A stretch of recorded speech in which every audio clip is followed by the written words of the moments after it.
Novomeški policisti so bili nekaj po 8 uri zjutraj obveščeni, da naj bi osebni avtomobil na Karteljevskem klancu vozil v nasprotno smer. Že čez nekaj trenutkov pa je prišlo do nesreče. Po prvih podatkih je bilo ugotovljeno, da je 60-letna voznica peljala v nasprotni smeri, se pravi proti Ljubljani, in je v Karteljevskem klancu prišlo do silovitega trčenja z drugim osebnim vozilom in pa s kombiniranim vozilom.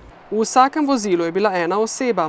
Voznici osebnih avtomobilov sta umrli na kraju nesreče. Voznik kombiniranega vozila pa je lažje telesno poškodovan. Zaradi nesreče je bila avtocesta med priključkoma Mirna Peč in Novo mesto Zahod več ur popolnoma zaprta. Promet pa so preusmerili na nekdanjo hitro cesto. Gasilci so se na kraj nesreče odpravili z 2 voziloma za tehnično reševanje in 6 gasilci. V svoji 26 let, kar upravljam ta poklic, sem že videl marsikaj, tako da lahko rečem, da je bilo to ena hujših oziroma huda prometna nesreča. Vožnjo v nasprotno smer so policisti na slovenskih avtocestah obravnavali že večkrat.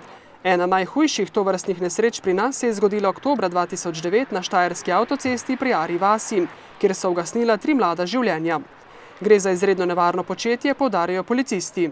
Če smo v vlogi voznika, ki se nam je tako ali drugače zgodilo, da smo zapeljali v napačno smer, je edina in pravilna rešitev čim prej ustaviti na odstavnem pasu, vklopiti vse 4 smernike in poklicati na 113, zato da se aktivirajo ustrezne službe, ki bodo poskrbele, da bodo vaše vozilo zavarovale in ga na primeren način potem spravile na varno mesto.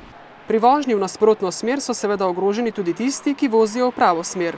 V primeru, da pa smo vozniki, ki nas doleti informacija, da se pač pelje vozilo v nasprotni smeri, pa je zelo pomembno, da takoj zmanjšamo hitrost na avtocesti in da smo zelo pozorni na nasproti vozeča vozila. Na območju novomeške policijske uprave je z današnjima žrtvama v prometnih nesrečah letos umrlo 8 oseb.